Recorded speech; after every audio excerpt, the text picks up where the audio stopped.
Olá, amigos e amigas da Biblioteca Demonstrativa do Brasil.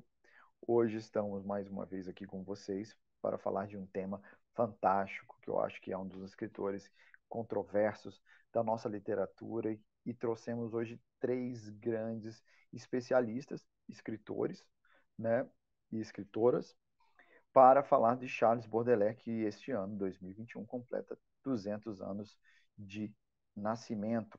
Para isso, hoje chamamos Maurício Melo Júnior, chamamos Margarida Patriota e Raquel Naveira, três grandes escritores conhecidos no Brasil inteiro, né? Nossos grandes amigos aqui da Biblioteca Demonstrativa, e que vão contar um pouquinho da história deles, trazendo a história do Baudelaire e a importância de Baudelaire para nós, leitores, para nós, para a nossa literatura, um ícone que transformou e influenciou tantos outros grandes escritores no mundo inteiro.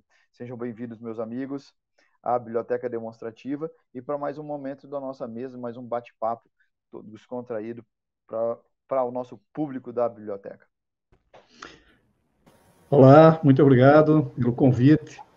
Boa obrigado, né, pela companhia, né? Tagore, um amigo de longa data, Raquel, Margarida, queridíssima amiga de tantas leituras, tantas conversas, né? E é sempre um prazer estar falando de literatura, né?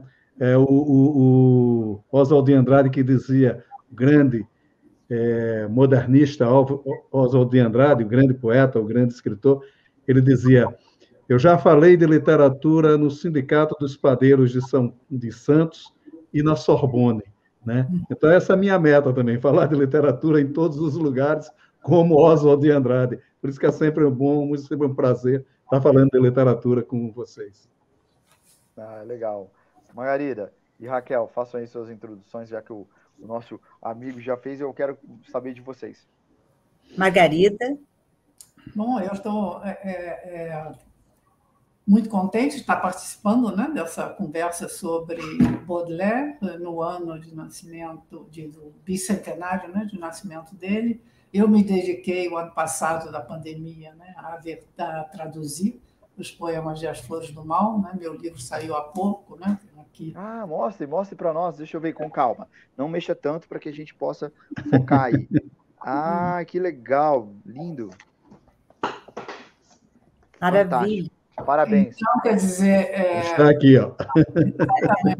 Pois é, me honrou, né, adquirindo o livro. Enfim, eu acho que, sem dúvida,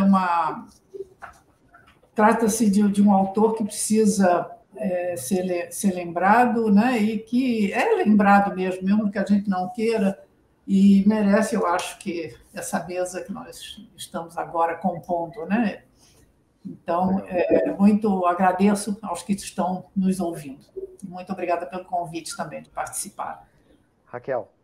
Boa tarde a todos. Uma alegria estar com vocês, amigos que eu admiro, intelectuais, e com o público da Biblioteca Demonstrativa, com quem já conversei outras vezes, e falando de Baudelaire, que é um ícone, é o pai da poesia moderna, é um autor por quem eu tenho uma admiração e uma história de vida, desde os meus 18 anos na Aliança Francesa, quando ganhei de presente esse antiquíssimo livro de das Flores do Mal, uma tradução de Guilherme de Almeida, dos seus poemas prediletos, do Charles Baudelaire, e descortinou-se um mundo para mim que me acompanha até hoje, e é falar dessas influências e falar daquela Paris que com seu choque citadino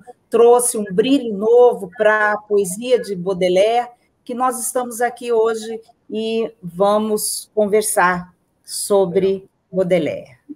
Fantástico. E eu adoro quando o Guilherme de Almeida aparece nas nossas conversas, porque ele falou sobre o Tagore, se traduziu o Baudelaire, traduziu Rudyard Kipling, e eu vou né? Então estamos muito bem acompanhados. Os poetas de França, né? ele era apaixonado pelos poetas franceses. E aí eu começo com o Maurício, né? Maurício, né, você falou dos padeiros, eu acho que aqui não existe lugar melhor de falar de livro do que na nossa biblioteca, e eu acredito que todos nós e que está nos assistindo acabamos sendo ativistas desse mundo cultural e trazer, como é que é importante, né, trazer essa visão e, às vezes, conhecer o autor primeiro, às vezes, para que se encante pela própria história e pelos seus próprios livros. Queria saber como é que você se encantou com Baudelaire. Pois essa coisa do padeiro é sempre engraçado, né?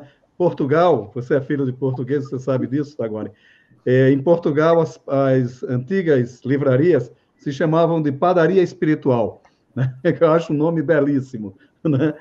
O meu encanto com Baudelaire se deu de uma maneira muito interessante, porque eu conheci um jornalista lá no Recife, isso nos anos 70, né? Na década de 70, eu tinha meus 14 anos por aí, e ele me contava uma história interessantíssima, né? Que ele foi estudar francês para traduzir Baudelaire, porque ele tinha lido uns poemas traduzidos que eram muito mal traduzidos e que ele não gostava da tradução, mas que ele ficou mesmo assim, apesar da tradução que ele teria lido, não era uma boa tradução, ele estava encantado pelo Baudelaire e estudou, ele ficou encantado pelo Baudelaire e estudou francês para traduzir, para melhor ler Baudelaire.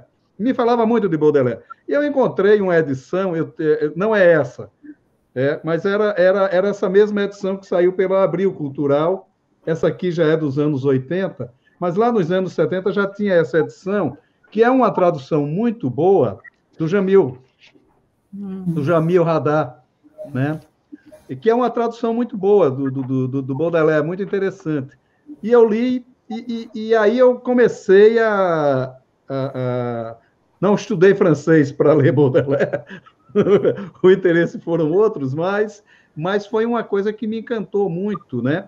Essa coisa, porque ao mesmo tempo que ele é trágico, tem esse sentimento meio...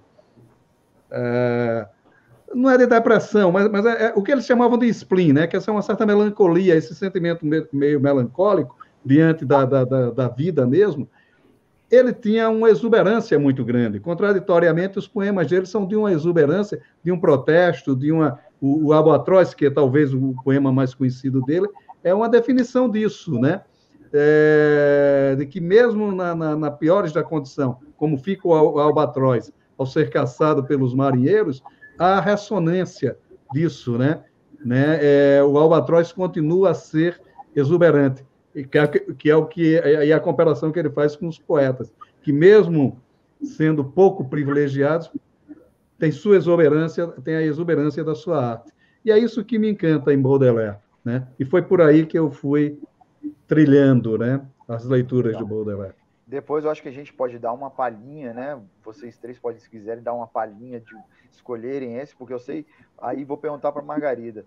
Esses poemas escolhidos, que ele teve poemas excluídos, né? Porque os Flores do Mal foi perseguido, ele foi perseguido, né? E aí, Margarida, dentro dessa, já a sua história com Baudelaire, e contando um pouquinho dessa história, por que Flores do Mal, né? Por que esse livro foi perseguido e foram tiradas poesias de dentro dele, né? Queria que você contasse um pouquinho para o pessoal. Bom, para a gente entender bem Baudelaire, porque o Baudelaire, né, é tido, As Flores do Mal, o livro é tido como uma espécie de baluarte, né, da poesia moderna no Ocidente, a gente tem que situá-lo um pouco no contexto de quando ele surgiu, de quando surge a sua obra, né, e o que ela representa também no contexto da literatura que veio a influenciar as gerações sucessivas, né, as pósteras, em relação a ele, né? As Flores do Mal é um livro que surgiu no contexto do romantismo na França e surgiu também no cenário de uma cidade, né? Baudelaire é parisiense, no cenário de uma cidade, a Paris, em França, que, afinal de contas, se tornou o centro de irradiação cultural mundial, basicamente, né, no século XVII, graças ao classicismo, que é vinculado ao próprio conceito, né, que nos deu o filósofo Descartes, né, que brilhou e se tornou uma nação que influenciava praticamente, né, era conselheiro, tinha escritores, conselheiros de quase todos os principais reis e líderes, né, políticos do século XVIII, que foram Rousseau e Voltaire, e tudo isso eu estou citando para dizer que Baudelaire surge no contexto de uma nação eminentemente vinculada ao racionalismo, né? Ao brilho da arte clássica, né? de que representa o Palácio de Versalhes, né? De Luís XIV, do rei absoluto, e a irradiação do século das luzes, né? Do iluminismo.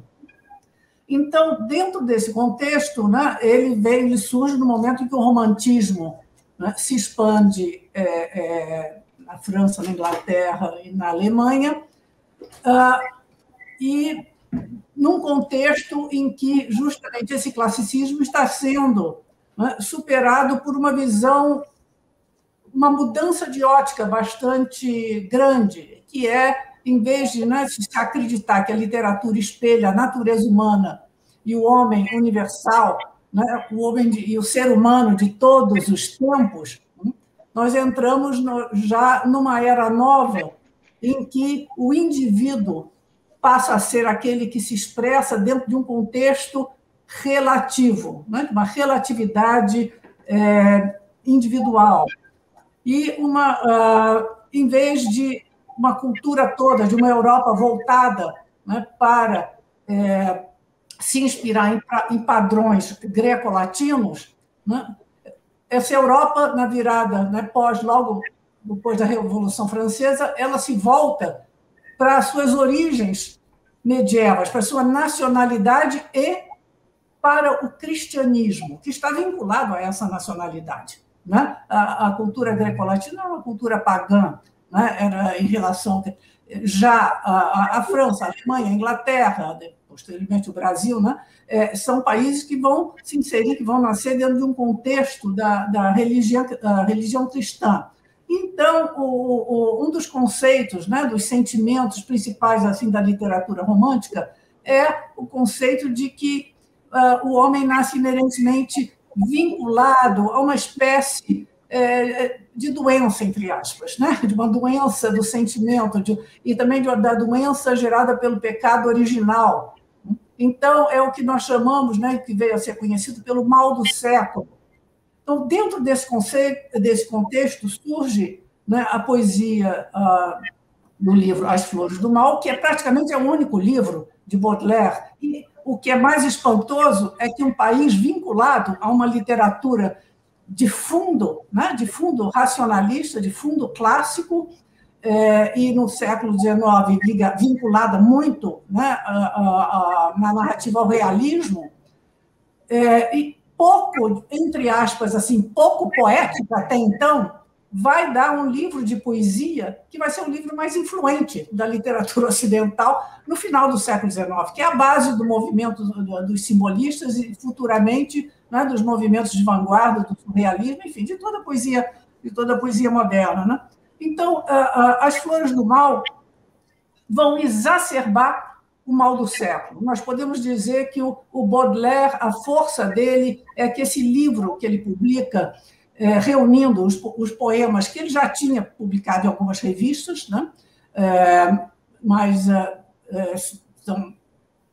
contei ao todo uns 129, eu acho. Eu não traduzi os 6 poemas censurados, né? O livro, logo que sai em 1857, é censurado, primeiro porque muitos dos poemas, né,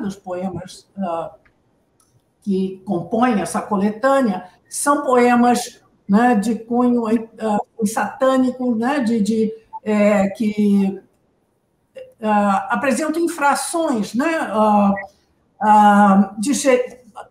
assim, na sociedade francesa do período, e mesmo até agora, né, parece, a um primeiro momento, né, uma obra de um herege, de alguém, né, que desrespeita a liturgia, né, a liturgia católica, E em algumas partes do livro, o livro é composto de 6 partes, né? que são a primeira parte, mais o spleen ideal, depois quadros parisienses, o vinho, as flores do mal, revolta e a morte. Sobretudo nessa parte da revolta, nós temos as famosas litanias a Satanás, né? A Satã.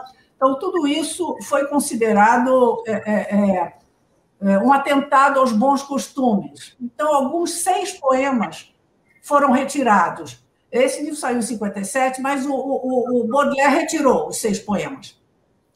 Eles estão incluídos na tradução acredito que do Haddad, do Guilherme de Almeida, do Ivan Junqueira, né, que é a mais recente assim, e mais importante, né, editada pela Nova Fronteira. Mas o Baudelaire, na mesma hora, acatou, digamos, pagou a tal multa e tirou os 6 poemas censurados. Eu não sei, eu não tenho os títulos assim, momento assim na cabeça, mas um deles era sobre as lésbicas, enfim. E esses 6 poemas foram retirados. Então,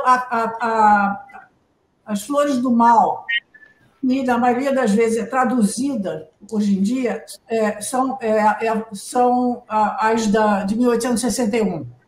E, posteriormente, alguns outros poemas foram incluídos e é a edição de 68. A minha tradução é baseada na edição de 1861, sem esses 6 poemas que foram censurados. Bom, Margarida, eu achei interessante que o Baudelaire, não sei se é verdade nos resumos que eu leio, que ele disse que quando...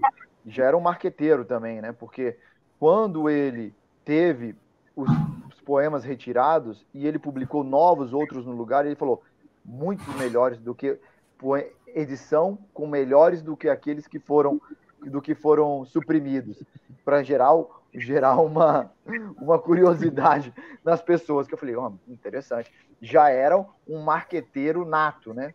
Uhum. E aí, Margarida, vamos voltar daqui a pouquinho para a gente, só vou jogar para a Raquel para perguntar para a Raquel, e a gente depois se aprofunda no Baudelaire. Mas, Raquel, e essa sua... o Baudelaire, ele tinha ali, né, foi expulso pelos pais, mandado para a Índia, mas no meio do caminho fugiu. E essa história, foi isso que te encantou? Foi a poesia ou o poeta? Quem te encantou primeiro?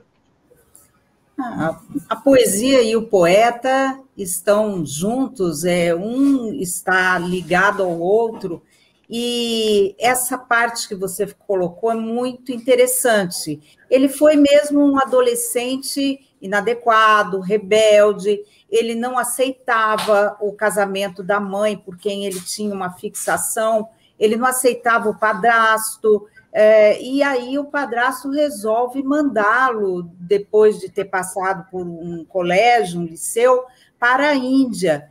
E ele nunca chega ao destino. Ele para nessa ilha da Reunião, Ilha de Reunião, e ali ele vê uma natureza exótica, o mar, os marinheiros, e todo esse momento da adolescência dele está muito marcada nos poemas. Inclusive, o Albatroz, que é um poema ícone, que é um poema emblemático, está, vamos dizer assim, todo cheio dessa inspiração, desse momento que ele passou 11 meses na Ilha de Reunião.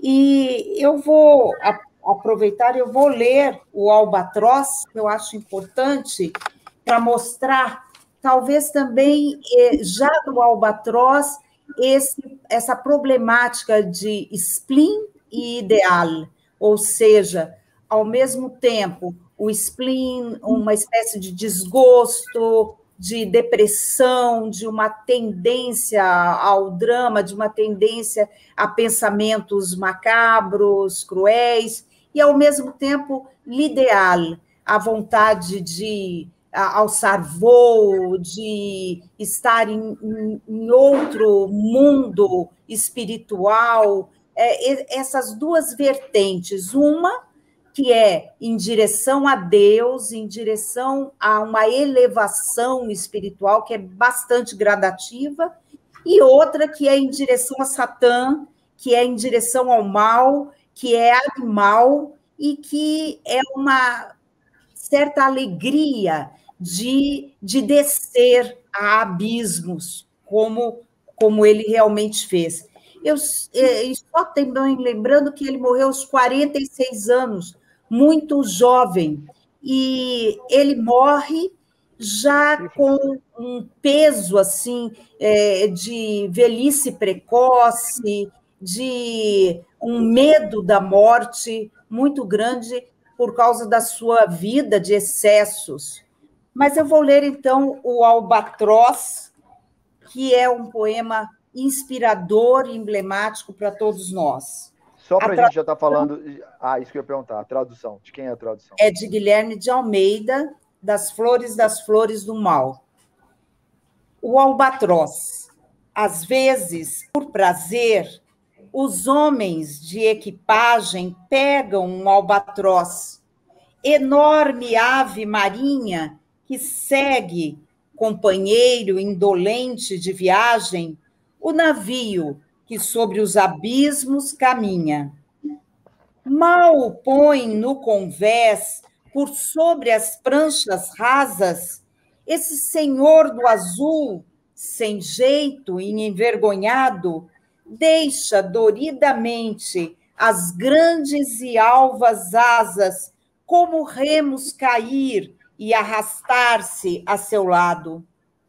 Que sem graça é o viajor alado sem seu ninho.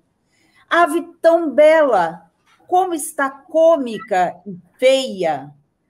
Um o irrita, chegando ao seu bico um cachimbo. Outro põe-se a imitar o enfermo que cocheia. O poeta é semelhante ao príncipe da altura que busca a tempestade e ri da flecha no ar. Exilado no chão, em meio à corgem pura, as asas de gigante impedem de andar. Então, o albatroz é esse símbolo do poeta. Ele é um pássaro trágico, ao mesmo tempo que ele é feio, um corpo pequeno, asas imensas de quase 3 metros de envergadura, um bico grande.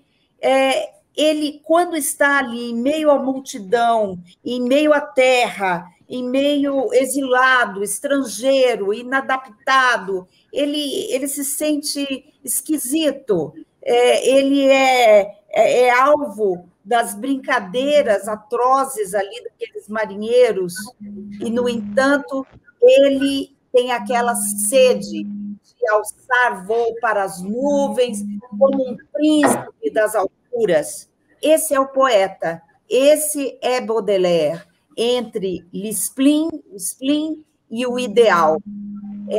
Fantástico. Portanto, é um poema que já em si traz um resumo, vamos dizer assim, da própria poética e da vida de Baudelaire.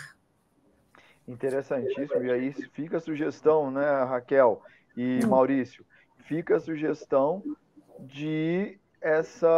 da leitura, né? Porque os poetas que estão se transformando, estão se criando agora, no momento, para os nossos amigos da biblioteca, como é importante dar uma lida e ver como às vezes o poeta se sente. E o Maurício tem uma experiência enorme, né? Porque a quantidade de poetas e escritores que ele já publicou, já entrevistou nos seus programas.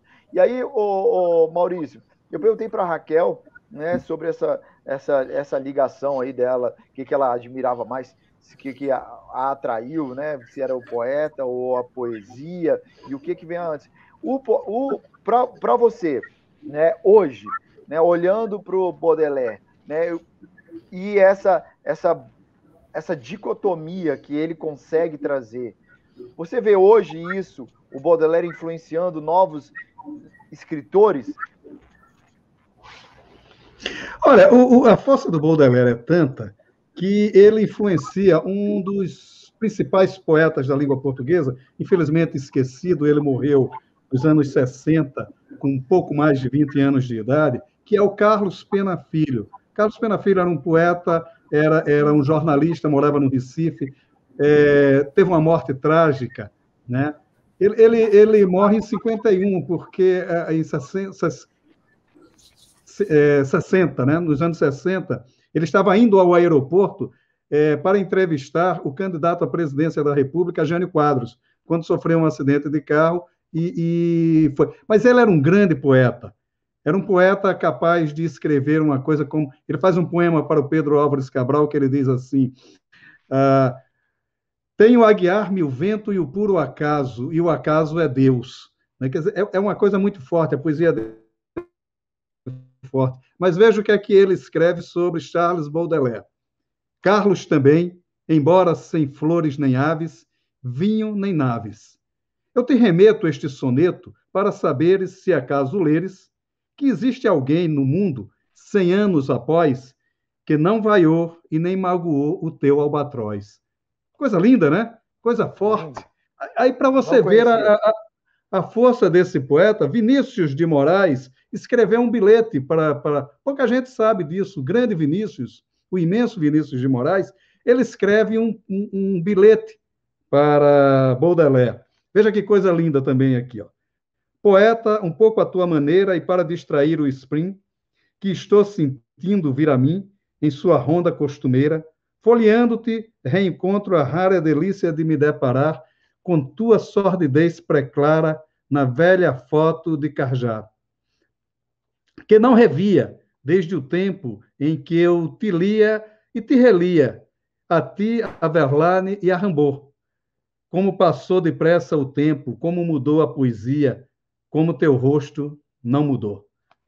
Quer dizer, é o poeta capaz de inspirar esse tipo de reação nas coisas. E para você ver a modernidade do Baudelaire é tanta que pouca gente fala sobre isso, mas houve um movimento na música popular brasileira, nos anos 70, chamada de Lira Paulista, onde estavam ali Jardim Macalé, embora fosse carioca, mas estava ali, o Arrigo Barnabé, o Itamar Assunção. Esse pessoal bebia da fonte de Baudelaire e criou um movimento que influenciou, inclusive, o nosso Zé Cabaleiro. Quer dizer, um dos mais modernos compositores de música popular da atualidade tem influência de Baudelaire.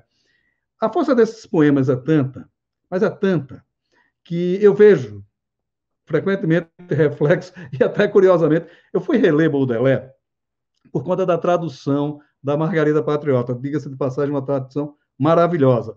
Eu retomei para reler, porque eu soube que ela tinha traduzido, e peguei o livro com ela e tal, e reli o Baudelaire, e me dei conta de uma coisa interessantíssima. O romance mais novo que eu publiquei, chama-se Não Me Empurre para os Perdidos, ele se passa no Recife em 1924, numa confraria de escritores. Ali tem um escritor estrangeiro que convive com Gilberto Freire, Zé Lins do Rego, Joaquim Inojosa, Joaquim Cardoso, enfim. A melancolia, esse spring, esse certo sentido ali que foi muito frequente no entreguerras, né? Eu estou falando de 1924, ele está presente ali. Quer dizer, eu sem me perceber, eu sem sentir, e fui perceber isso depois de ler a tradução da Margarida Patriota, fui um tanto baudelariano, né, nessa minha narrativa. Então, para você ver a força que fica, e confesso, fazia anos que eu não relia Baudelaire. A última vez que eu reli, que eu lembro, foi quando o Ivan Junqueira lançou essa tradução maravilhosa das Flores do Mal, que eu não sei se aqui ele tem... Não, essa aqui está só da reedição de 2006, mas ela é bem antes. Essa tradução foi feita bem antes, né? Então, quer dizer, esse poeta está nisso, né? Está nesse inconsciente que fica na gente depois de você ler. Então, aí é onde está a força do poeta. E, claro, que um poeta como Cassiano Nunes, em muitos momentos, você relê Baudelaire. Você tem uma nova poeta muito em voga atualmente, a Mariana Iannelli, que você vê reflexo de Baudelaire na poesia dela. Então, quer dizer, é um poeta muito forte, né? Eu ouso até dizer que Baudelaire é tão grande, mas tão imenso, que ele chega a influenciar até quem não o leu. Quer dizer, você acaba sendo influenciado por tabela de outros tantos poetas que leram e que se curvaram ao Baudelaire, né? Isso é impressionante nele, É né? fantástico. E eu lendo a biografia, eu peguei algumas biografias, e é interessante que essa coisa, meu Maurício e Margarida, essa coisa que a gente tem dos astros de rock, né, que a gente tem hoje, trazendo isso para uma visão, vamos dizer assim, contemporânea, né, deles morrerem, né, na verdade, era sexo, drogas e rock and roll, o que ele vivia, o que ele viveu e o que ele transformou e o que ele não e contra ele, o que ele se colocava contra. Aí eu pergunto para Margarida, né? Margarida, só faltou o rock, né? Porque não existia, mas o resto, Mas o tinha Baudelaire poesia. seria exatamente, seria poesia, drogas Sexo, e droga. sexo, né? E ele viveu isso como uma forma de era também já era uma que acham que é só os astros de rock. Ele era sem ser astro, né? Porque ele não foi, acabou não tendo essa fama em vida, mas era isso, né? Era um que brigava contra a sua atualidade, ao que ele via. Conta mais pra gente, Margarida, dentro dessa visão do poesia, sexo e drogas. Não, faz assim, dá uma tonalidade muito diferente, né? Na verdade, como vejo, ele, sem dúvida alguma, vincou a imagem, né, do poeta romântico, né, que se tem ligado a uma vida dissipada, de boêmia, né, aquele mito, né, de que o mal do século matava. Na verdade, muitos dos poetas românticos morreram aqui no Brasil também, né, muito cedo, porque viviam à noite, né, não se cuidavam muito e viveram também numa época em que a penicilina não tinha sido descoberta, então morriam também muito de tísicos, de tuberculose, Álvares de Azevedo, né, por causa das noites na taverna, aquela coisa toda. Agora, sem dúvida, o Baudelaire foi além, né? Ele vincou essa imagem do poeta realmente maldito, um poeta trágico, né? Como nós vimos aí no poema O Albatroz, e se nós compararmos a vida dele com a dos principais poetas românticos, né, Goethe, Lamartine, enfim, o Vigny, nós vamos ver que os principais poetas, Victor Hugo, né, os principais poetas românticos europeus da época dele eram pessoas que, com todo o mal do século, se fizeram,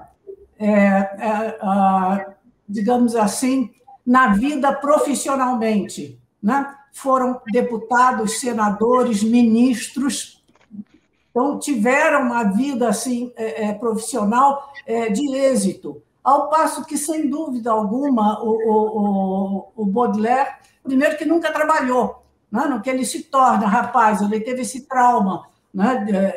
Esse problema, como ele dizia, né? Uma mãe que tem um filho como eu não devia se casar de novo, né? Ele não aceita o padrasto, o general Opique, né?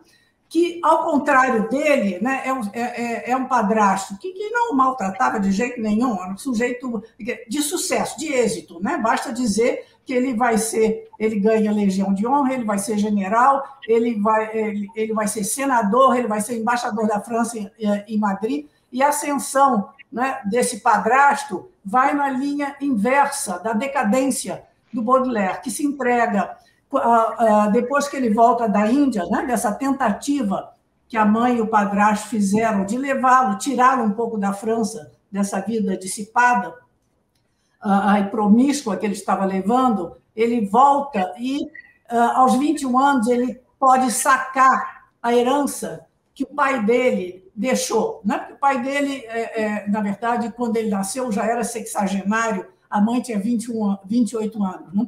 Então, ele, de posse dessa herança, ele leva uma vida de dandy, até de lapidar mesmo, né? A fortuna, se hospeda em hotéis luxuosos, enfim, gasta, esbanja tudo. Né? E ele vai se fazendo sempre ligado a um cenário assim a uma confraria de artistas. Né? Ele sempre se ligou ao movimento artístico logo na França, amigo do Théophile Gautier, e ele fez uma nomeada, antes de poeta, como crítico de arte. Né? O que ele escreveu sobre a modernidade, sobre o salão de pintura de 1845, 46, enfim, 49, fizeram com que ele já tivesse uma nomeada como crítico de arte. E ele já ia publicando os poemas dele, enfim, e levando essa vida um tanto escandalosa. Ele ligou-se cedo, né, a uma afrodescendente, né, chamada Jeanne Duval, que vai inspirar alguns dos mais belos poemas de amor, né, que ele escreve aqui nas Flores do Mal, mas, ao mesmo tempo, cujo amor é ligado ao conceito de spleen, que o lembra, né, da degenerescência da carne, que está sempre ligado à ideia de que o amor sensual, né, acaba na podridão, né, acaba na putrefação, enfim. E, ao mesmo tempo, porque ele é fascinado por uma senhora que mantinha um salão literário, né, chamado Madame de Sabatier, que ele vai chamar, né, ele tratava de a presidenta, né, e também como a musa e a Madonna, ela é sempre ligada aos poemas vinculados à ascese, né, espiritual, ao ideal.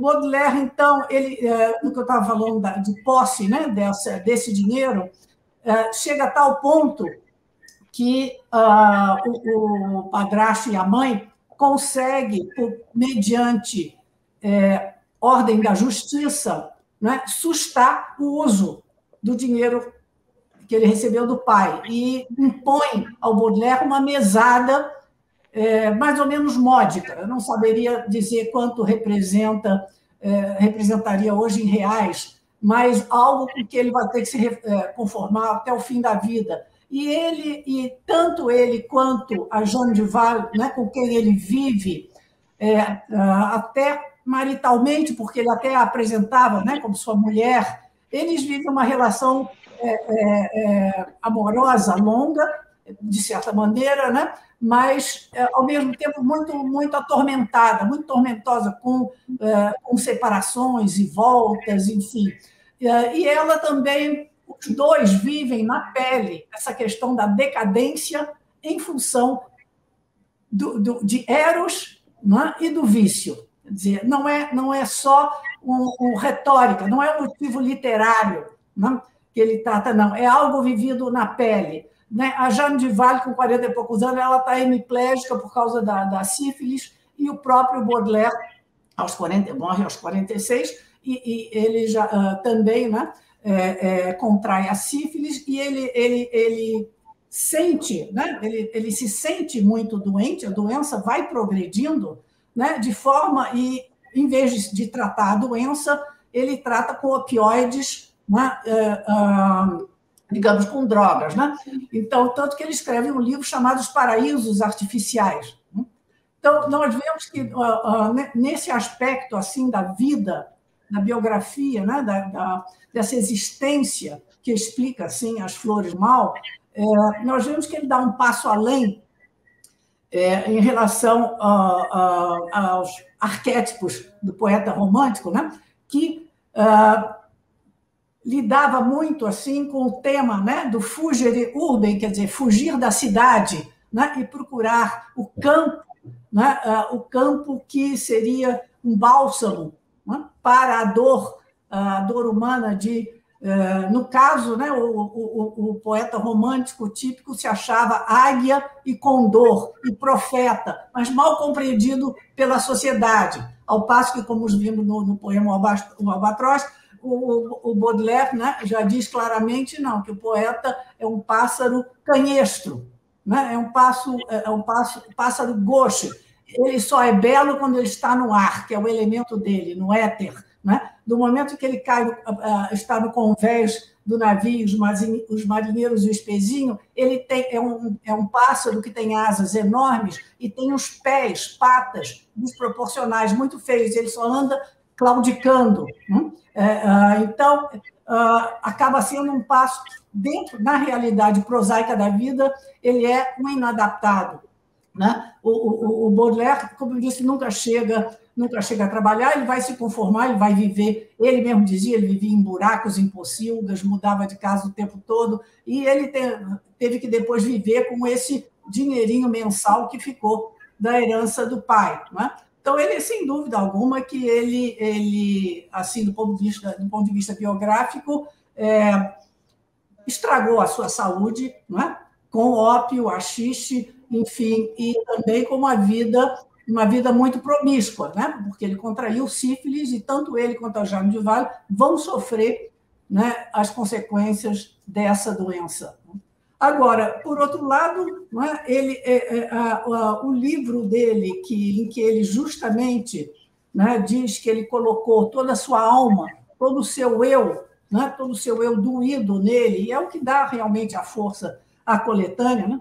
Ele vai, sem rebuços, né, tratar desse mal que ele sente nele, dessa dupla postulação que ele diz que existe em todo ser humano, né, que é a aspiração de subir, a ascese, a aspiração para atingir um ideal espiritual e, ao mesmo tempo, a tentação de cair, a tentação que é ligada ao vício, né? No tema do vinho, ele deixa, né, bastante claro, a concepção de vida dele ele não foge mais para o campo não é mais solução. Não adianta também ir, né, como muitos europeus pensavam, como Chateaubriand, né, de ir para a América, né, e enaltecer o bom selvagem, o índio primitivo, né, aquele não corrompido pela sociedade. Isso não existe para Baudelaire. Para ele, o consolo é num escape vertical, escape literalmente quase pela viagem assim da droga, né? É um paraíso vertical. A poesia o Baudelaire é, sem dúvida alguma, um espiritualista e um místico, só que ele é um poeta da ferida e da revolta. É profundamente marcado pelo cristianismo, pelo catolicismo, né? Ele mesmo dizia, os protestantes vão ter que reconhecer que eu sou um católico incorrigível. Só que ele esperneia, né? Ele esperneia diante do conceito de Deus e esperneia diante da principal alegoria, né? Que seria do cristianismo, que seria o Cristo, enaltecendo o inimigo mor, que seria Lúcifer, né? O anjo decaído.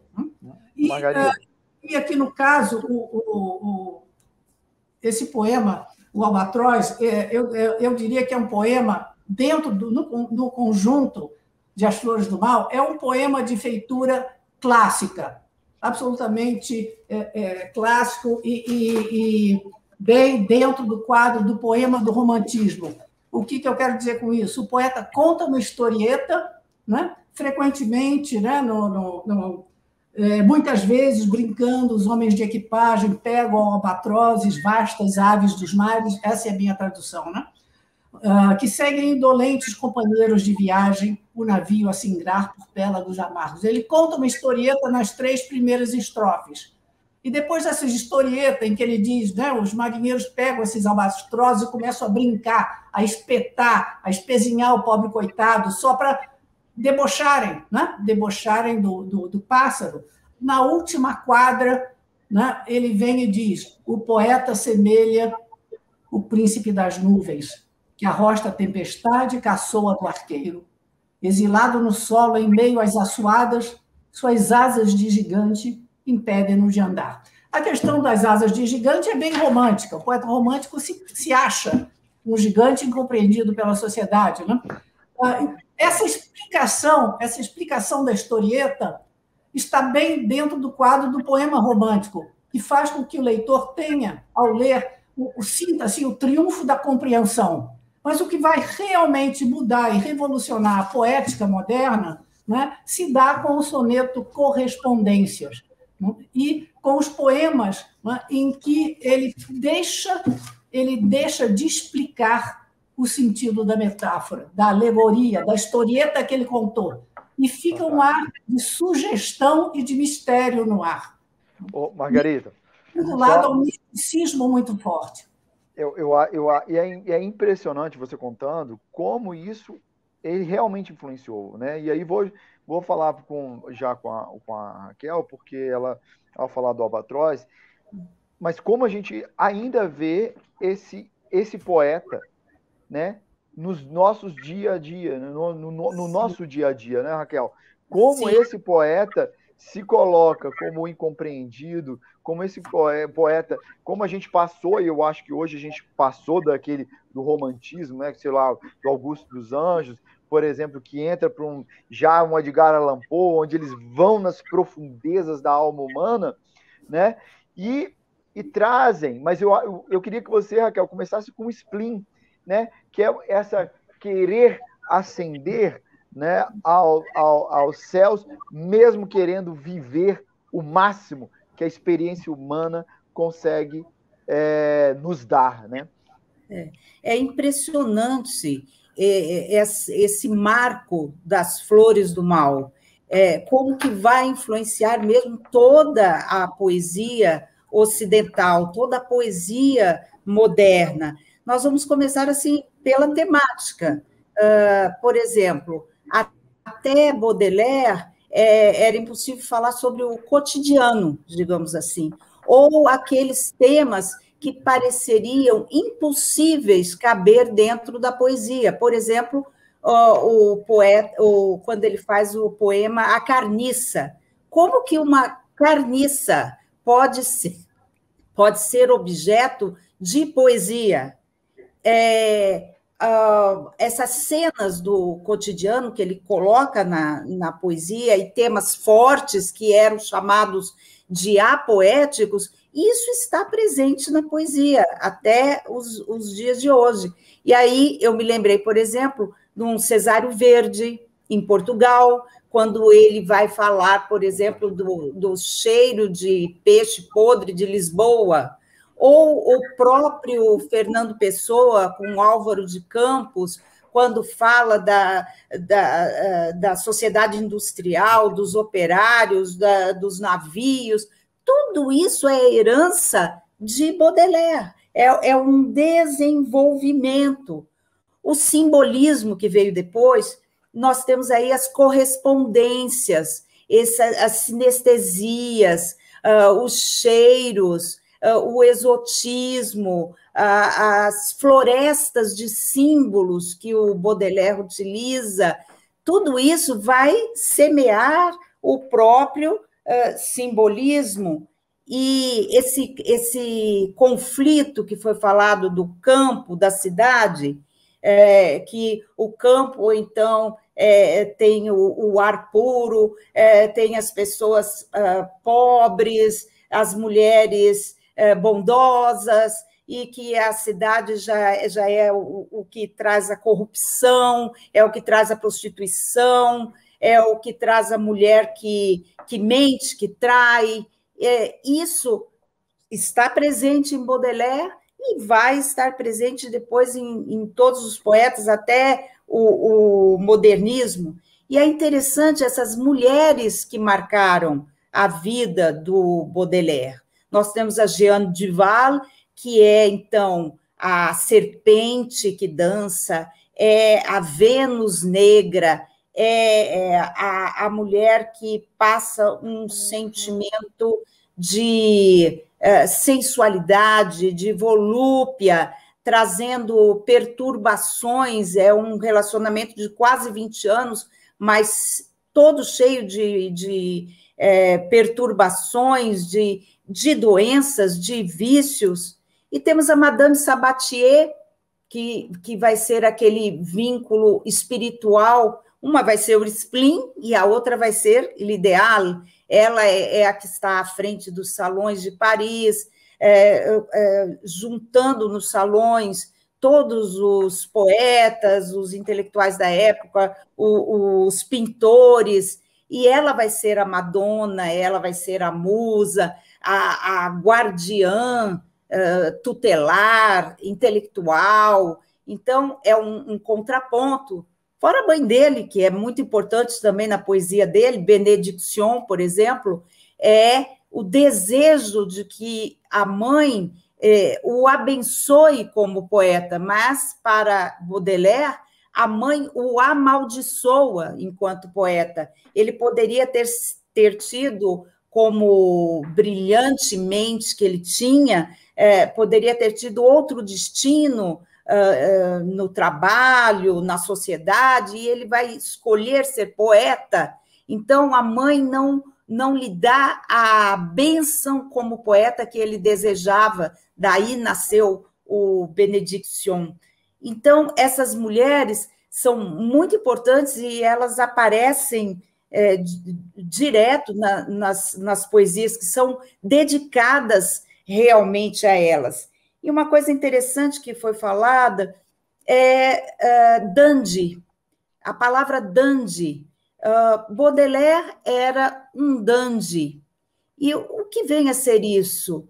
O poeta queria ter uma distinção no trajar, no falar, nos seus costumes, e é uma distinção que somente aquele que não precisa trabalhar, como foi o caso dele, pode cultivar.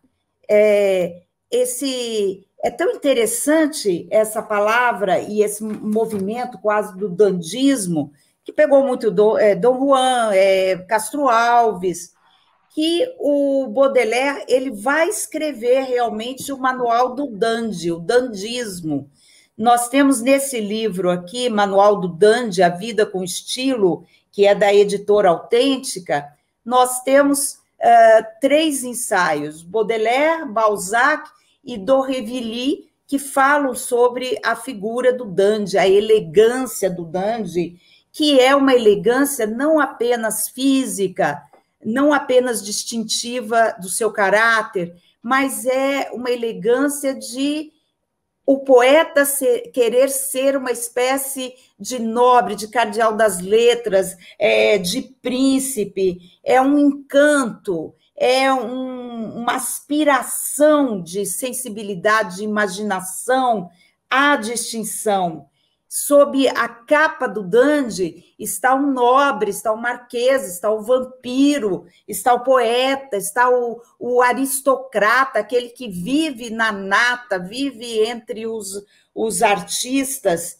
E é interessante que o dandismo não pode ser visto como alguém fútil.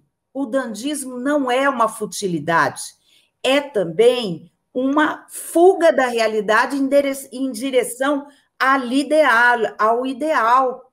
É uma vontade de fugir, vamos dizer assim, da vulgaridade, do comum, e é a última resistência do decadente. Então, no caso de Baudelaire, nós vimos que ele vai decaindo, ele é pródigo, gastou toda a sua fortuna, e aí ele tem que manter como esse dandismo. O dandismo é uma última ponte, vamos dizer assim, de resistência do próprio decadentismo. E eu gostaria de ler, só para encerrar assim a minha fala agora, um trechinho do A Cabeleira. É um poema maior, eu vou ler umas 3 estrofes. É um poema dedicado à musa Jeanne Duval, a musa negra, aos seus cabelos, ao seu cheiro, ao seu perfume, à sua sensualidade. E é, então, um poema marcante para o simbolismo, para essas correspondências próprias do simbolismo. Diz assim, A Cabeleira, tradução de Guilherme de Almeida. Ó tosão ondulando até a nuca trigueira, ó cachos, Ó perfume onde anda um ócio imenso, êxtase, para encher de noite a alcova inteira das lembranças que dormem nessa cabeleira, quero agitá-la no ar, como se agita um lenço. Uma Ásia langorosa, uma África escaldante, todo um mundo longínquo, ausente, quase morto, vive dentro de ti, floresta trescalante. Se na música o sonho de outros voga errante, o meu, no teu perfume, ó amor, vagueia absorto. E a última estrofe. Por muito tempo, sempre, em teus cachos, semeio a pérola, a safira, o rubi, à vontade, para que ao meu desejo o teu não seja alheio. Não és o oásis feliz onde eu sonho, e o odre cheio onde há amplos austros sorvo o vinho da saudade? O vinho de Baudelaire, o vinho que nos faz inebriar. E a vida não pode ser vivida sem o vinho da poesia, o vinho da virtude, o vinho da religião, o vinho de qualquer escape à alma humana para o ideal. Lindo. Raquel, muitíssimo obrigado, foi fantástico. Eu acho que. E você falou uma coisa que me ativou, e eu vou perguntar para o Maurício, porque a gente agora vai fazer o nosso fechamento. Né? Sim. Mas me veio uma coisa bem interessante. O Maurício, você estava falando das musas, e aí tem dois aspectos bem interessantes que eu achei aí no que você disse. Ele fala sobre a Baudeleriana, Mariana Iannelli. E é engraçado, né, que nessa ode do Baudelaire às musas, né, temos mulheres que seguem Baudelaire, além da Mariana Iannelli, o Maurício. E aí queria que você fechasse falando para mim, tá, onde encontrar o Maurício Melo Júnior, aonde que a gente pode fazer isso, mas queria te perguntar, já que você tem sempre esse teu programa que vem há 20 e tantos anos, né, falando sobre escritores, mulheres baudelerianas, temos? Temos, e é muito fácil de encontrá-las, né? Porque a grande verdade é que por que a gente está falando de Baudelaire hoje? Porque Baudelaire ele continua atual. Porque, na verdade, o Baudelaire ele era muito atento às coisas de seu tempo. E também possuía uma cultura muito profunda, do ponto de vista poético, do ponto de vista literário, do ponto de vista artístico, né? Se você ler os ensaios dele, da Essência do Riso, que é um livro, essa edição aqui até portuguesa, você vai ver como ele manipulava os mecanismos de sua época. Ele foi tradutor de Poe, né? Só que Poe era contemporâneo dele. Né? Então, quer dizer, ele estava atenado a isso, e ele consegue jogar para a sua poesia exatamente esse certo... Eu vou contar uma história aqui curiosa. Eu tinha 14 anos, né? Isso faz muito tempo, lá nos anos 70, quando eu conheci o João Cabral de Melo Neto. Né? E eu lembro que a coisa que eu fui conversar com ele, assim, que eu disse, poeta, ele disse, não me chame de poeta, me chame de João, eu fui batizado por nome de João, né? Então me chame de João. Eu digo, não, mas por que não poeta? Ele disse, essa coisa é pejorativa.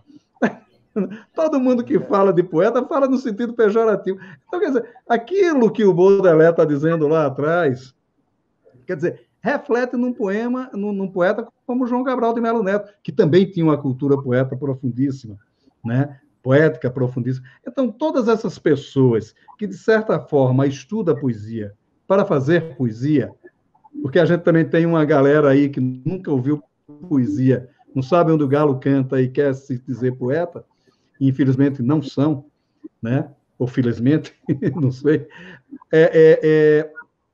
Na verdade, quando a pessoa começa a se enfronhar e começa a ler o primeiro Vinícius de Moraes, a primeira fase do Manuel Bandeira, o Drummond, mesmo antes do modernismo, né? Essas pessoas todas, eles refletem sobre aquilo que Baudelaire refletiu. Então, acaba tendo esse reflexo todo, né? Acaba tendo esse reflexo todo. O Manuel Bandeira, na sua primeira fase, devia muito ao Antônio Nobre. Ora, era baudelairiano puro, né? Então, quer dizer, e isso vai refletindo, isso vai replicando, né? Então, a gente continua, né? Você perguntou onde me encontrar. Bom, é na TV Senado mesmo, né? Eu faço o programa Leituras há 20 anos, né? Desde 2001. Tem aí umas 800 entrevistas gravadas com escritores brasileiros, né? E através dos meus livros, né? O último livro que eu editei, o mais recente, foi o romance Não Me Empurre para os Perdidos, que eu falei dele, e foi pela editora CEP, né? Que é a Companhia Editora de Pernambuco, e tem, bom, vende aí por tudo quanto é canto na Amazon, nesses sites, que hoje em dia a gente tem que comprar agora, né? Esse problema de frequentar livrarias, mas tem, em boas livrarias, tem os livros da CEP. A CEP tem uma boa distribuição. Mas é isso, né? E foi um prazer imenso participar aqui, conversar com vocês, né? E estamos às ordens. Para falar de literatura, já disse. Muitíssimo obrigado. Tá? Muitíssimo obrigado. E existe algum, por exemplo, canal na internet, ou tem um e-mail? Como é que as pessoas podem fazer, Maurício? No YouTube tem todos os programas, né? Tem um canal da TV Senado, onde estão lá arquivados se digitar leituras, TV Senado Leituras, vai aparecer uma... E a pessoa pode se comunicar com você por lá? Sim, sim. Pelo meu e-mail mesmo. O meu e-mail é relativamente fácil, porque é mmelo, né? M de Maurício Melo, pronto. @senado.leg.br, né? Pronto. Maravilha. Me acha sempre fácil, né? Maravilha, maravilha.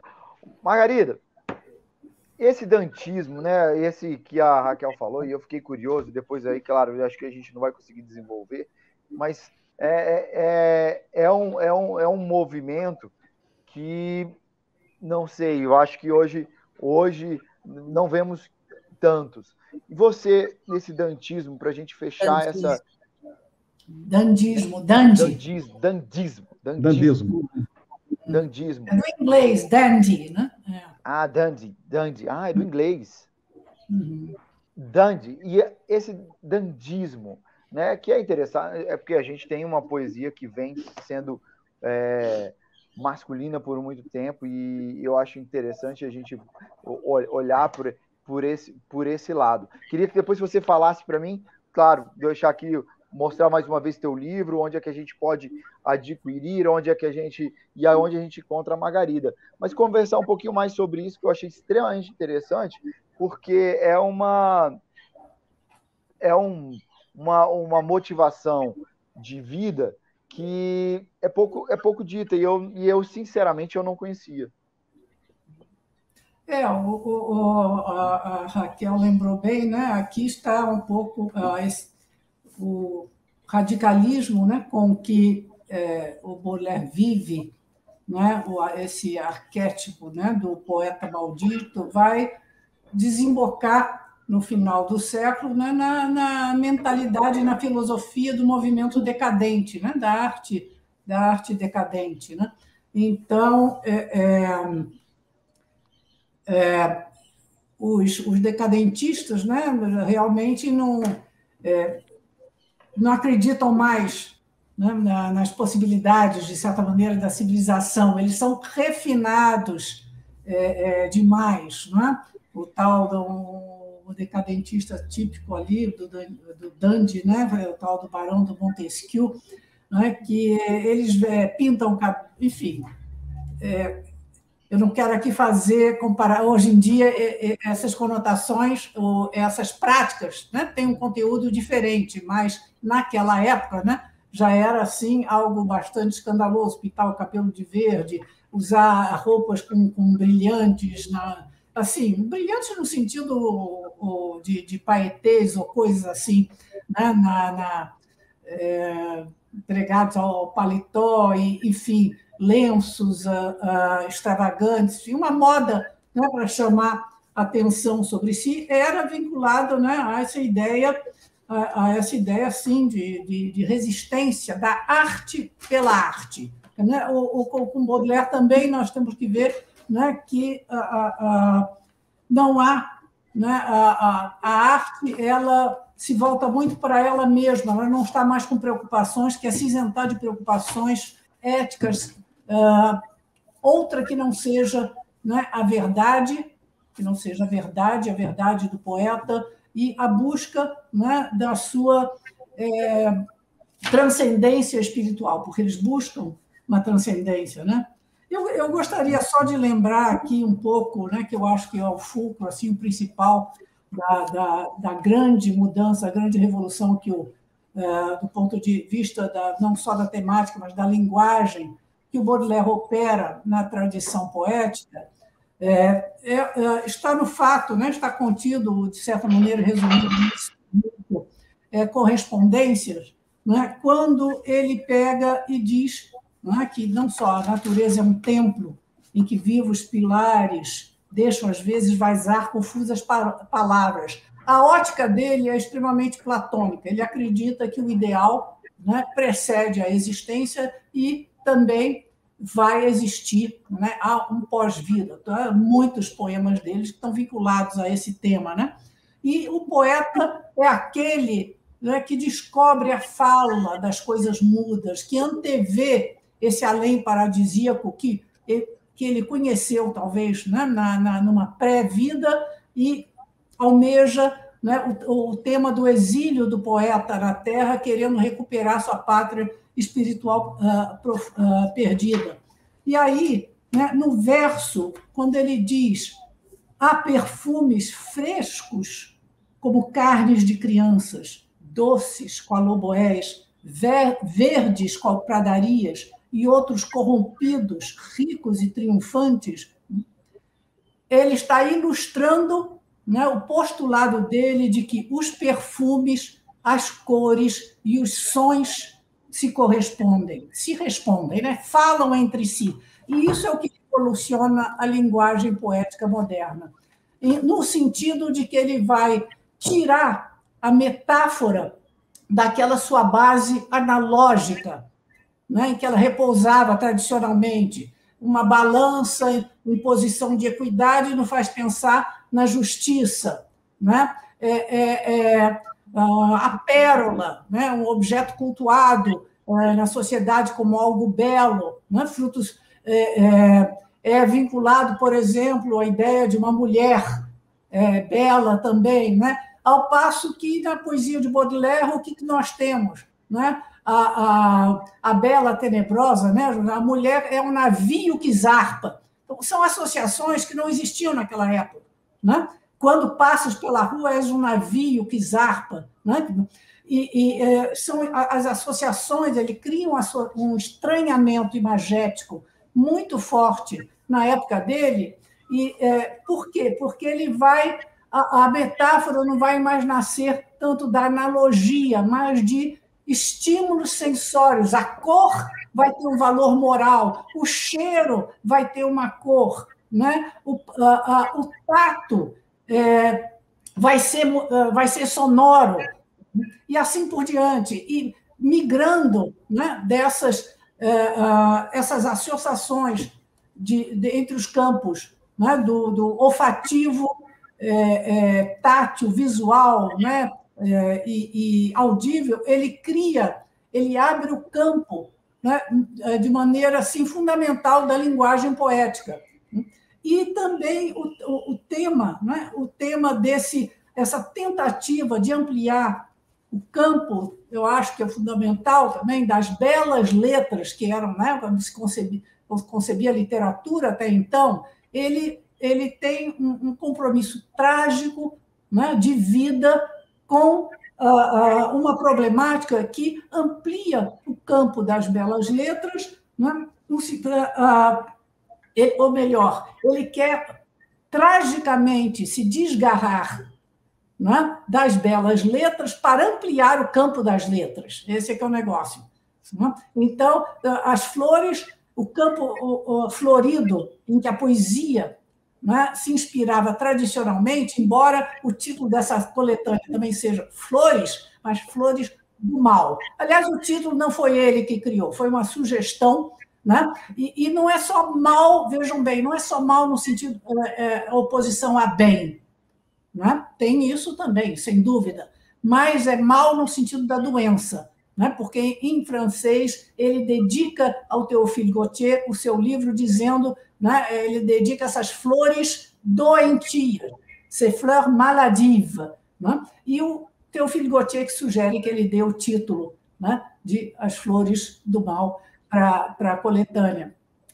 Então, essa questão das correspondências, né, de tirar a metáfora, que era muito clara e muito no âmbito, né, de uma convenção da linguagem poética, que era mais ou menos, né, respeitada por muitas gerações, né? Podemos remontar a Petrarca, enfim, os poetas do século XVI, a tradição medieval, até subitamente vai ser alargada em campo muito aberto, né? Muito aberto por uma nova concepção de metáfora, que não obedece mais muito à lógica, à analogia tradicional, né? Entre uma associação e outra, e traz, então, associações muito estranhas.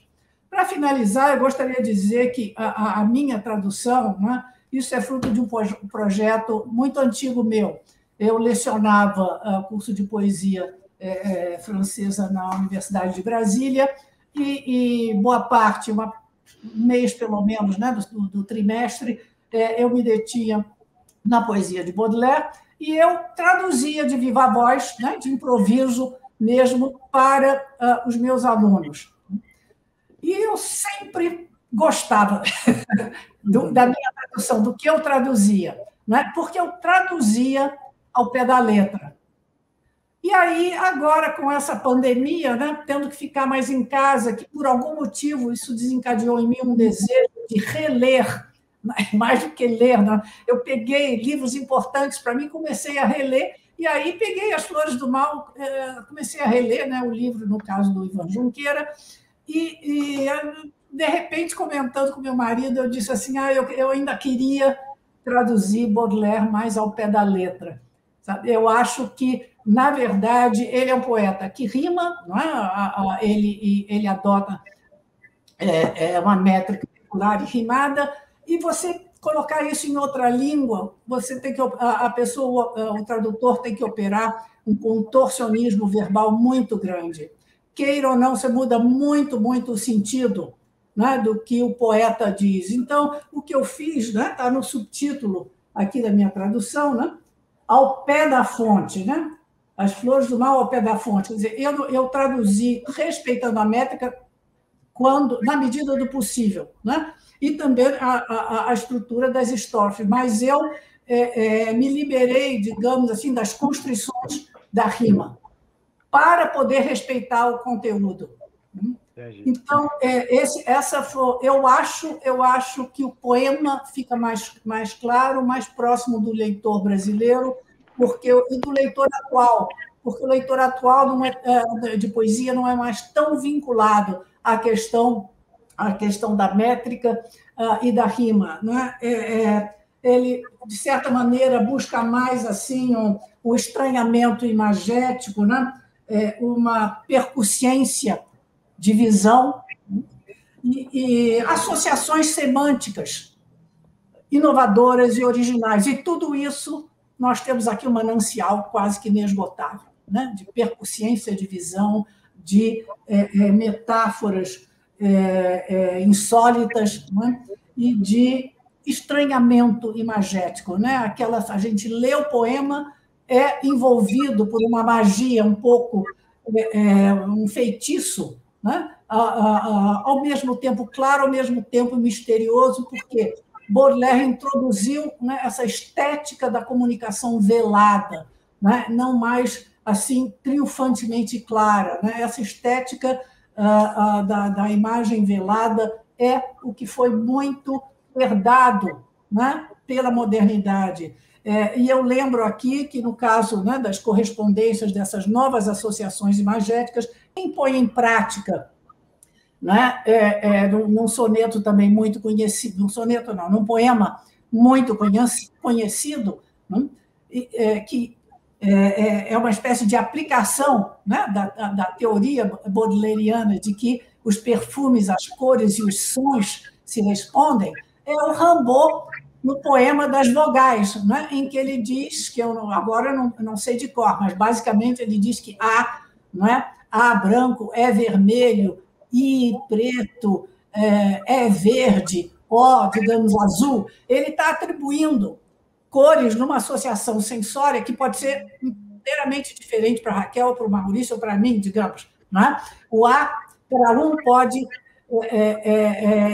suscitar, evocar o negro ou o som do oboé. O A, para uma outra pessoa, pode ser associado ao azul e à clarineta ou ao piano. Enfim, eu estou dizendo é que essa liberdade de uma associação que parte, né, dessa comunhão entre os sons, os cheiros, né, os sons, os perfumes e as cores se respondem, é que libera a criação poética, né, das construções também da analogia.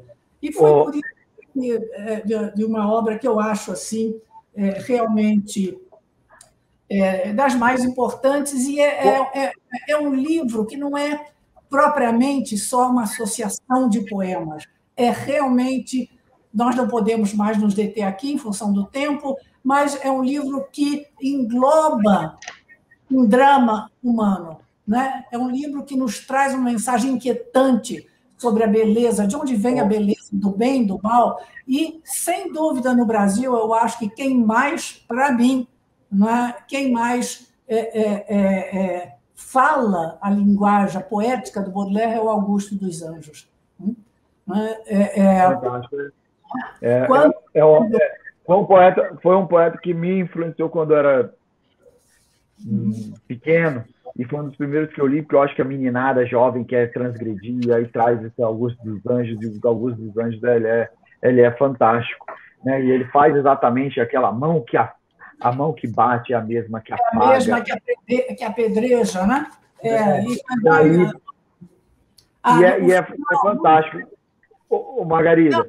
Quando a gente pensa, né, no verso, né, que termina com ele mesmo, se alguém causa ainda pena a tua chaga, apedreja esta mão vil que te afaga, escarra nesta boca que te beija. Por que nós achamos isso belo? Por quê? Isso é puro Baudelaire, é uma coisa horrível, escarra, né? Escarra nessa boca que te beija. E, no entanto, há uma beleza, né? Uma beleza de verdade, de força verbal, né? de união entre conteúdo e forma, que é puro Baudelaire, isso aí.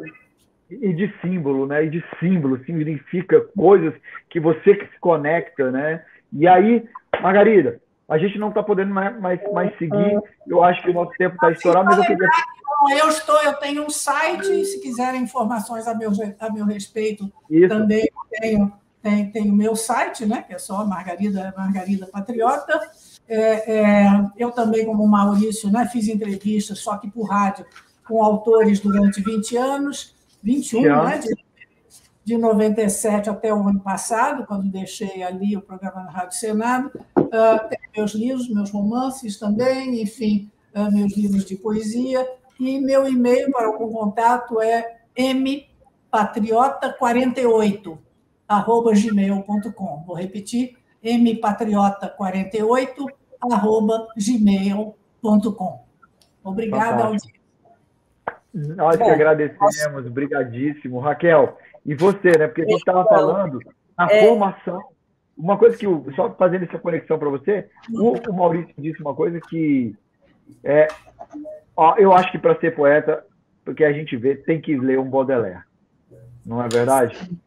Eu fiquei ouvindo a Margarida, nós temos uma formação parecida como professoras de literatura, de francês, e eu dei recentemente, antes da pandemia, aulas na Casa Guilherme de Almeida sobre as flores das flores do mal. E aí eu fazia 3 leituras. Primeiro eu lia o poema em francês, depois eu fazia uma tradução livre, e depois eu lia o Guilherme de Almeida. E o Guilherme de Almeida dizia o seguinte, que ele não queria fazer uma tradução, que ele queria fazer uma transfusão, que é algo assim como injetar o sangue de um idioma em outro corpo, em outro artefato poético, enfim. E aí, quando eu terminava as 3 leituras, eu dizia assim, acho que o Baudelaire ganhou, né? Das 3 leituras, o Baudelaire ganhou. Mas os alunos gostavam muito dessa tradução ao pé da fonte, dessa tradução mais livre, sem as amarras de tanta métrica e da obrigação, vamos dizer assim, de achar as mesmas rimas ou outras rimas. Eles se sentiam à vontade com essa tradução mais livre. Então, Margarida, eu acredito que esse livro vai ser um sucesso, eu gostaria também de tê-lo, e eu queria apresentar 2 livros que surgiram este ano sobre o Baudelaire, que é o Charles Baudelaire, da professora Dalma Nascimento, lá de Niterói.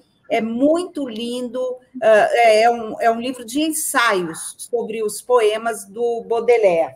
E este outro livro, do embaixador Márcio Catunda, que é Márcio Catunda, Paris e seus poetas visionários. É um livro também bastante interessante, em que ele escolhe os poemas os poetas parisienses de sua predileção, e há um capítulo muito interessante sobre o Baudelaire. E também dizer que os livros lá da Casa Guilherme de Almeida são muito importantes. Há uma edição nova das Flores do Mal e dos Poetas de França. E, quanto a mim, também, como os meus queridos colegas aqui, também tenho um trabalho no jornalismo, em crônicas, nos jornais daqui, no Jornal de Letras, lá do Rio de Janeiro, no Linguagem Viva de São Paulo, e também trabalhei com entrevistas aqui num programa chamado Prosa e Verso, da TV UCDB, e mais tarde no Café Flores e Livros, que foi pela TV Conceito, aqui de Campo Grande. Então, temos, assim, algumas semelhanças nas nossas trajetórias. E a minha direção, vocês podem me encontrar pelo raquelnaveira@gmail.com. E o meu livro mais recente, que eu não trouxe aqui no momento, é Leque Aberto. É uma coletânea de crônicas, que são poemas em prosa, que são crônicas que falam sobre a minha observação da vida, da arte, do cinema, das artes plásticas, tudo assim, partindo às vezes de um fulgor, de um momento, e trazendo a literatura e trazendo a arte para as minhas crônicas. Leque Aberto é da editora Penalux, de Guaratinguetá, São Paulo. E, se vocês quiserem me encontrar também pelo raquelnaveira@gmail.com. Eu agradeço muitíssimo a oportunidade de estar aqui com Margarida, Maurício, com você, Tagore, que tem toda essa tradição da biblioteca, dos livros, de edição, de editora, de tudo que nós amamos, que é o mundo do livro. E agradeço muitíssimo essa oportunidade. Quem agradece, primeiro, é nossa biblioteca e todos que estão aqui, porque vocês deram aulas, né? Eu acho que eu fico assim desesperado, vou ser sincero, que eu gostaria que como esses nossos vídeos chegassem no maior número de pessoas possível, né? Porque são aulas, né? A gente falou aqui de vários escritores, várias fontes, e para que você entenda a beleza, né? Para que as pessoas entendam a beleza da literatura e da sua força e do seu potencial transformador, não só de nós mesmos, né? Mas como de toda a nossa sociedade, precisa escutar pessoas como vocês, que encantam, né, e que são os ativistas, né, da nossa cultura, da nossa educação, porque o trabalho que vocês fazem é um trabalho que vai para muito mais, muito além, né, do simplesmente de uma dedicação só profissional, mas sim com uma dedicação de alma, né? Vocês trazem a alma em tudo que vocês fazem, né? Porque trabalhar com livros é isso. Então, agradeço, a biblioteca agradece, a nossa organização, através do Marcos Linhares, do João, toda a equipe aqui que faz a biblioteca acontecer hoje digital, né? Espero que ela possa vir se transformar numa biblioteca que já está lá física, só esperando que a gente acabe essa vacinação, que a gente consiga, que as pessoas possam trazer, e aí eu espero trazer vocês pessoalmente para a biblioteca, né, trazer a energia para que as pessoas possam conhecer, e aí vocês passarem essa energia mais ainda do que aqui hoje, virtualmente. Gratidão imensa por esse momento, esse tempo de vocês, que eu sei que é muito caro, e um grande abraço a todos e agradeço a todos por estar nos assistindo. Até a próxima. Até a próxima. Até a próxima. Obrigado. Até a próxima. Até Brasília. Obrigada. Tchau.